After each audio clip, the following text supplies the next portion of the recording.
திரு துரை Tamilselvan CBI விசாரணை கேட்கிறாங்க தாவேக. பாஜகவுடைய முன்னாள் மாநில தலைவர் திரு நயினா நாகேந்திரனும் அதை வலியுறுத்தியிருக்கிறார். சற்று முன்னதாக அஇஅதிமுக பொதுச்செயலர் எடப்பாடி பழனிசாமி அவர்களும் வைத்திருக்கிறார். ஒரு நபர் விசாரணை ஆணையம் விசாரணை 2வது நாளாக நடைபெற்று வரக்கூடிய சூழ்நிலையில் இந்த கோரிக்கை வைக்கப்படுகிறது. உங்களுடைய முதலில் கரூரில் நடந்த இந்த துயர சம்பவம் ரொம்ப வருந்தத்தக்க சம்பவம். கடந்த ஒரு 50 ஆண்டு காலத்தில் இதுபோல் ஒரு துயர சம்பவம் தமிழ்நாட்டில் நடந்ததில்லை. ஒரு நடிகரை பார்க்க கூடின கூட்டம் இது அப்படித்தான் எடுத்துகிட்டு போகணும். அரசியல் கட்சி தலைவர் அரசியல் கட்சியே நாங்கள் உருமாறலை. ஒரு நடிகரை பார்க்க கூடின கூட்டம் அன்ஆர்கனைஸ்டு குரூப். அந்த அன்ஆர்கனைஸ்டு குரூப்பை எந்த அளவுக்கு அவங்க சரியான வழிபடத்தில் வழிவகை பண்ணலை, அந்த கூட்டத்தை சரியான வழியில் அவங்க கொண்டு போகலை. எல்லாத்துக்கும் காவல்துறை குறை கூறுறது. இவர் இங்கேருந்து கிளம்புனது 8:45. அங்கே நாமக்கல்லில் கொடுக்கப்பட்ட நேரம், அவர் கேட்டிருந்த நேரம் 8:45. 8:15 தான் இவர் ஏர்போர்ட்டுக்கே போகிறார், கிளம்புறாரு. அப்போ அங்கேயே ஒரு க்ரௌடை இவர் ஆர்கனைஸ்டாக பிளான் பண்ணுறாரு. அதாவது வெளியில் சொல்லாமல் க்ரௌடு கூடட்டுன்ற ஒரு மனநிலைக்கு வந்துடுறாரு. அந்த க்ரௌடை இவர் வெயிட் பண்ணி அந்த காலதாமதம் மூலிமா அந்த க்ரௌடை அதிகப்படுத்துறாரு. ஒரு செயற்கையாக ஒரு குரூப்பை, ஒரு செயற்கையாக ஒரு கும்பலை கூட்டுறதுக்கான முயற்சியில் அவர் இறங்குறாரு. அந்த கும்பல் செயற்கையாக அதனோட தொடர்ச்சியாக என்ன பண்ணுறாரு, 8:45க்கு நாமக்கல் கொடுக்கப்பட்டிருந்த நேரத்தில் தான் இங்கிருந்து ஃப்ளைட் ஏறுறாரு. 11 மணிக்கு நாமக்கல் சென்றடைகிறாரு. அங்கே கொடுக்கப்பட்ட காவலர்கள், இவங்க கேட்டிருந்த காவலர்களோட அங்கே கொடுத்த காவலர்கள் அதிகம். பிளான்டாகவே அங்கே ஒரு இடத்துலையும் பிளான்டாகவே காலதாமதமாக சென்று தன்னோட பொலிட்டிக்கல் இமேஜ் வரணுன்றதுக்காக சினிமா இமேஜை பயன்படுத்துகிறார்.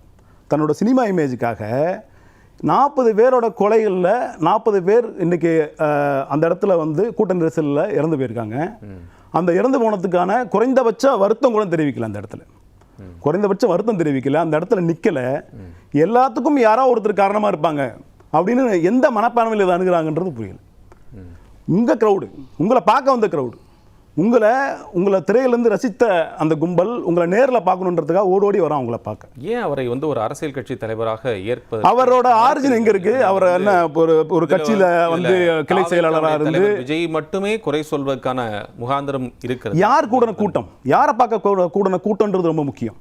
இது ஏன் தாவேக தலைவர் விஜய் சொல்றாங்க, இது ஏன் மற்றவங்களை சொல்லலை, இது யாருக்காக கூட்டின கூட்டம்? ஒரு நடிகனை பார்க்க கூட்டின கூட்டம். ஓகே, ஒரு நடிகன்ற அந்த பிம்பத்தை பார்க்க நிறைய பெண்களே சொல்கிறாங்க, நான் நடிகர் விஜயை பார்க்க மட்டும் வந்தேன், பார்த்துட்டா போதுங்க என்னென்ன. அப்போ உங்களை பார்த்தா போதும் அப்படின்ற கிளர்ச்சியில் உங்களை பார்க்க வராங்க. அவங்கள சரியான முறையில் வழிநடத்த வேண்டியது கடமை யாருக்கு இருக்குது? காவல்துறையிட்ட நீங்கள் கேட்டிருந்த அனுமதி எவ்வளவு? 10,000 பேர். காவல்துறை 50 பேருக்கு ஒரு காவலர்ன்ற அந்த ரேஷியோவில் அங்கே 650 காவலர்கள் அங்கே பணியமர்த்தப்பட்டிருந்தாங்க. பொறுப்பு டிஜிபி 500 பேர்னு சொன்னாங்க. 650 காவலர்கள் அங்கே பணியமர்த்த. ஏடிஜிபி தேவசின் 650, லோக்கல்ல இருந்து 150, அவங்க சொன்னதும் 500 பேர் தான். 650 காவலர்கள். நீங்க ஒரு முறை வேணா உறுதிப்படுத்தி, புது தகவலா இருக்கு, அதனால நான் மீண்டும் 650 காவலர்கள் அங்கே பணியமர்த்தப்பட்டிருந்தாங்க. 650 காவலர்கள் பணியமர்த்த. சின்ன கேள்வி, 650 பேர்ல எத்தனை பேர் அந்த கூட்டத்தை உள்ள இருந்திருக்கிறார்கள்? அதில் ஒரு கேள்வி இருக்கு. அதற்கு நீங்கள் விஜயே அதுக்கு பதில் சொல்லிட்டார். இந்த அந்த இடத்துல அந்த கூட்டத்திலிருந்து என்னை அழகாக கூட்டு வந்து இந்த இடத்துக்கு உள்ளே சேர்த்தது 2 கிலோமீட்டருக்கு டிஸ்டன்ஸில் நான் 2 மணி நேரம் கடந்து வந்தேன், காவல்துறை மிக சிறப்பாக செயல்பட்டது அப்படின்ற பதிலை விஜய் சொல்லியிருக்காரு. நடிகர் விஜய் இதுக்கான பதிலை சொல்லியிருக்காரு. அந்த கேள்விக்கான பதில் அது இல்லை. அவர் என்னை நான் அங்கேருந்து கூட்டிட்டு வந்துட்டேன் அப்படின்னு சொன்னார். சரி, அந்த இடத்துல பர்டிகுலர் அந்த லோக்கல் அந்த கூட்டம் நடந்த இடத்துல கூட்டம் நடந்த அவர் வர்றதுக்கு முன்னாடி வரும் கூட்டம் ஆர்கனைஸ்டாக இருக்கு. அதுக்கு அது யாரால? காவல்துறையால. அவர் வந்ததுக்கு அப்புறம் அவரோட கூடவே வர அந்த கும்பல் அவரை பார்த்துட்டு இங்க கட்டுக்கடங்காம ஒரு கும்பல் அங்க போய் அவரை நெருங்குது. அந்த நெருங்குறத யார் வழிவகைப்படுத்தணும்? யார் வழிவகைப்படுத்த வேண்டிய கடமை யாருக்கு இருக்கு? நீங்க ஒரு நடிகராக இருந்தீங்க, அரசியல் கட்சியா மாறிட்டேன்றீங்க, உங்களோட இலக்கு அடுத்து நான் தமிழ்நாட்டை ஆள போறேன்னு சொல்றீங்க. குறைந்தபட்சம் உங்களுக்கான தொண்டர்களுக்கு நீங்க கொடுக்க வேண்டிய அறிவுரைன்னு சிலது இருக்கு இல்லையா? மதுரை மாநாட்டில் இது நடந்ததா இல்லையா? மதுரை மாநாட்டில் 3 பேர் இறந்து போனாங்க. அப்போ நாங்கள் கத்துனோம், 3 பேர் இறந்துட்டாங்க, கிரீஸ் தடவுறீங்க, தூக்கி எறிகிறாங்க, ஒரு தன்மானம் இல்லை, ஒரு சுயமரியாதை இல்லாமல் அவனை வழி நடத்துறீங்க. நீங்கள் அவனுக்கு குறைஞ்சபட்ச அறிவை நீங்கள் போத்துங்க, அரசியல் அறிவு கொடுங்க, பேசுங்க, கொஞ்சம் அவனை நல்வழிப்படுத்துங்க, அதுக்கான கடமை உங்களுக்கு இருக்குன்னு சொன்னோம். இதுக்கான எந்த நடவடிக்கையும் எடுக்காமல் 19ல் எங்களுக்கெல்லாம் ரொம்ப ஆதங்கம் என்னென்னா, இறந்து போன 40 பேருக்காக துடிச்சு ஓடி போய் உதவி பண்ண போன ஒருத்தங்களை எப்படி கரெக்டான நேரத்துக்கு வந்தீங்கன்னு ஒரு கேள்வி. இது என்ன ஒரு மடத்தனமான கேள்வி இருக்குன்னு புரியல. 40 பேர் பாதிக்க இறந்து போயிட்டாங்க. அவங்களுக்கு களத்தில் இருக்கவங்க உதவி செய்யறதுக்காக ஓடி போய் நிற்கும் பொழுது முதலமைச்சர் தூங்காம இரவு நேரம் பயணம் பண்ணி அந்த இடத்துக்கு போய் அடைகிறாரு. லோக்கல் மந்திரிகள்லாம் போய் அடைகிறாங்க. கல்வித்துறை அமைச்சர் அழுகுறாரு, தேம்பி ஆதங்கம் அவரால் தாங்க முடியாமல் அழுகிறார். இதையெல்லாம் தாண்டிட்டு இதே ஒரு அரசியல் படுத்த வேண்டியமானா இது அரசியல் படுத்துறதுக்கான எண்ணம் இல்லை. பாதிக்கப்பட்டவங்க பக்கம் முதல்ல நிற்கணும். பாதிக்கப்பட்டவங்க பக்கம் நின்று அவங்களுக்கு என்ன முதலுதவி தேவை, அவங்க எந்த விதத்தில் அவங்க பாதிக்கப்பட்டிருக்காங்க. கான்டாக்ட்ல தான் வந்து தாவேக்குடைய வழக்கறிஞர் பிரிவில் பொறுப்பில் இருக்கக்கூடிய அறிவழகன் சொல்றாரு, இந்த பாதிக்கப்பட்டவர்களை விஜய் சென்று சந்திக்க வேண்டும் அப்படின்னா அதுக்கு பெர்மிஷன் கிடைக்கல, அதுக்கு நாங்கள் போகிறதுக்கான எங்களுக்கு சந்தர்ப்பம் கிடைக்கல, நாங்கள் போகணும். இதை வந்து இந்த இன்சிடென்ட் நடக்கிறதுக்கு முன்னாடி உங்களுக்கான சுதந்திரம் கொடுக்கப்பட்டு இருந்ததா இல்லையா? இனி நீங்க மீண்டும் அந்த இடத்துல நீங்க வர்றதுக்கு இப்போ நீங்க திருப்பி இந்த வார்த்தை தான் அன்ஆர்கனைஸ்டு குரூப். நீங்க உங்களுக்கான தொண்டர்கள், உங்க ரசிகர்கள் இன்னும் நீங்க அரசியல் படுத்தலன்ற அந்த சூழல் மட்டும்தான் உங்களுக்கான அனுமதி மறுக்கப்படுறதுக்கான காரணம். இதுக்கு எந்த விதமான காழ்ப்புணர்ச்சியும் கிடையாது. நீங்க போனா நீங்க தான் சொல்றீங்க இவ்வளவு கிரௌட் வந்துச்சுன்னா உங்களுக்கு ஏற்கனவே நாங்க இவ்வளவு கிரௌட் வந்துச்சு, அவ்வளவு கிரௌட் வந்துச்சு, கிரௌட் எங்களால கண்ட்ரோல் பண்ண முடியலன்னு கேக்குறீங்க. கண்ட்ரோல் பண்ண முடியாத ஒரு கிரௌட் வச்சிருக்கு எல்லா அரசியல் கட்சிகளும் தான் இருக்கு. தமிழ்நாட்டில் இருக்கிற எல்லா அரசியல் கட்சிகள், எந்த அரசியல் கட்சியாவது இந்த மாதிரி ஒரு முரணை சொல்றாங்களா? அப்ப இந்த முரணை சொல்ற அளவுக்கு அத்தனை தகுதியிலும் இருக்கு தாவே. தன்னோட இயலாமை எல்லாத்தையும் ஒரு பக்கம் மடைமாற்றம் செய்கிற நிலைமையில் இப்போ தாவேக்கா இருக்கு.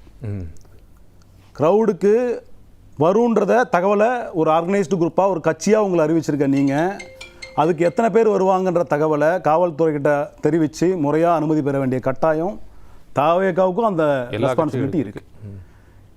உளவுத்துறை, நான் தோழர் சொன்னார், உளவுத்துறை இதை சரியாக கண்காணிக்கலை. உளவுத்துறை கணிச்சது, ஆனால் இவரோட தாமதத்தின் காரணமாக 3 மடங்கு கூட்டம் சேர்த்து வரும்போது கூட்டிகிட்டே வர்றாரு. இது நாள் வரையிலையும் கூட்டிகிட்டே வரல, பின்னாடியே வர்றாங்க. ரெண்டு ஒன்று தானே. இப்போ ஒரு கூட்டம் வரக்கூடாது அப்படின்னா தடுத்துருக்கணுமா இல்லையா? ஒரு தலைவன் தன்னை பின்தொடர்ந்து வர கூட்டத்தை, ஏற்கனவே அங்கேயும் உங்களுக்காக காத்திருப்பாங்கன்னு தெரியும், பின்தொடர்ந்து வர்றவங்களை தடுத்து நிறுத்திருக்கணும். அப்போ உங்களுக்காக எந்த கட்டுப்பாடும் இல்லாமல் உங்களை ஒரு கூட்டம் பின்தொடர்ந்து வந்துகிட்டே இருக்கு, அதை தன்னோட ரசனைக்காக, தன்னோட போதைக்காக அதை அங்கீகரித்து அதை வரவழைக்கிற ஒரு மனப்பக்குவங்கிறது, ஒரு மனப்பான்மைங்கிறது ரொம்ப கேவலமானது. அது வன்மையாக கண்டிக்கக்கூடியது. அதை விட்டுட்டு தன்னோட குறைகள் எல்லாத்தையும் மடைமாற்றம் செய்கிற மாதிரி திமுக மேலேயும் செந்தில் பாலாஜிங்கிற மாவட்ட செயலாளர் மேலேயும் திசை திருப்புறதுங்கிறது பெரிய முட்டாள்தனம்.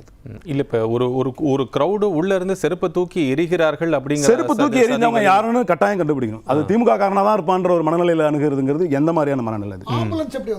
ஆம்புலன்ஸ் அவங்க கட்சியோட ஆம்புலன்ஸ். அவரே கேட்கிறாரு, கட்சி கொடி அவங்க கட்சி கொடிக்கு போர்த்திட்டு வந்த ஆம்புலன்ஸ் தான் அது. ஆம்புலன்ஸ் நம்ம ஆம்புலன்ஸ் தான் அவர் தான் சொல்றாரு. ஒரு நிமிஷம் நான் சொல்லிடுறேன்.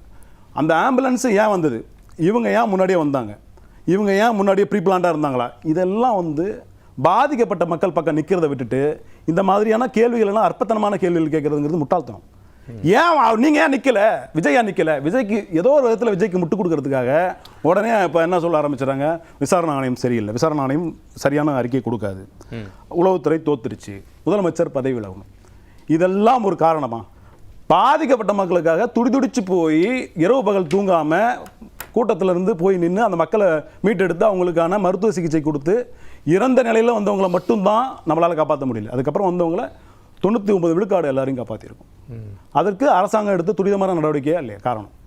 அதெல்லாம் விட்டுட்டு விஜய் செஞ்ச தப்பை மறைக்கிறதுக்காக சிபிஐ விசாரணை ஆணையம் வேணுங்கிறது இது நாள் வரலையும் தமிழ்நாட்டில் எந்த சிபிஐ கேஸு முறையாக விசாரிக்கப்பட்டு தீர்ப்பு கொடுக்கப்பட்டிருக்கு?